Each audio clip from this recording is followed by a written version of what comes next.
നമസ്കാരം. കൊട്ടാരക്കര മീഡിയയിലേക്ക് സ്വാഗതം. പാറശാല ഷാരോൺ വധക്കേസ് വധശിക്ഷയ്ക്കെതിരെ ഗ്രീഷ്മ ഹൈക്കോടതിയിലേക്ക്. പാറശാല ഷാരോൺ വധക്കേസിൽ കോടതി കുറ്റക്കാരിയെന്ന് കണ്ടെത്തി വധശിക്ഷയ്ക്ക് വിധിച്ച പ്രതി ഗ്രീഷ്മ ഹൈക്കോടതിയെ സമീപിക്കും. വധശിക്ഷ റദ്ദാക്കണമെന്നാവശ്യപ്പെട്ട് ഗ്രീഷ്മ ഹൈക്കോടതിയിൽ ഹർജി നൽകും. മെറിറ്റ് നോക്കിയല്ല വിധിയെന്നും പൊതുബോധത്തെ തൃപ്തിപ്പെടുത്തുന്ന വിധിയാണ് സെഷൻസ് കോടതി നടത്തിയതെന്നും ചൂണ്ടിക്കാട്ടിയാണ് അപ്പീൽ നൽകുന്നത്.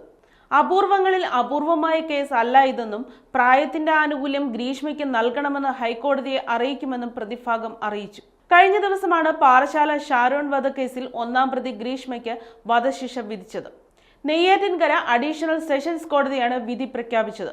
വധശിക്ഷയ്ക്കൊപ്പം 2 ലക്ഷം രൂപ പിഴയും ഗ്രീഷ്മയ്ക്ക് കോടതി വിധിച്ചു.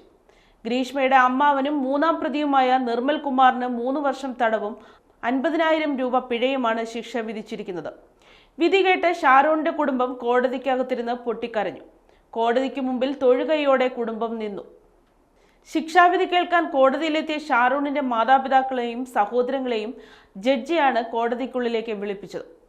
കേസ് അപൂർവങ്ങൾ അപൂർവമെന്നായിരുന്നു പ്രോസിക്യൂഷന്റെ വാദം. പ്രതിക്ക് പരമാവധി ശിക്ഷ നൽകണമെന്നും പ്രോസിക്യൂഷൻ വാദിച്ചു. ഒരു ചെറുപ്പക്കാരന്റെ സ്നേഹത്തെയാണ് കൊന്നത്. യഥാർത്ഥ പ്രണയത്തെ കൂടി കൊലപ്പെടുത്തിയ കേസ്. പ്രണയം നടിച്ച് വീട്ടിലേക്ക് വിളിച്ചു വരുത്തിയാണ് കൊന്നത്. ഗ്രീഷ്മയ്ക്ക് ചെകുത്താന്റെ ചിന്ത. ഒരു തവണ പരാജയപ്പെട്ടപ്പോൾ വീണ്ടും ശ്രമം നടത്തി. ക്രൂരനായ ഒരാൾക്ക് അങ്ങനെ ചിന്തിക്കുവാൻ കഴിയും. വ്യക്തമായ ലക്ഷ്യത്തോടെയാണ് ഗ്രീഷ്മ തീരുമാനം നടപ്പാക്കിയത്. കൃത്യമായ ആസൂത്രണത്തോടെയാണ് പ്രതി കൃത്യം നടത്തിയത്. അതിനായി മുന്നൊരുക്കങ്ങൾ നടത്തിയെന്നും പ്രോസിക്യൂഷൻ വാദിച്ചിരുന്നു.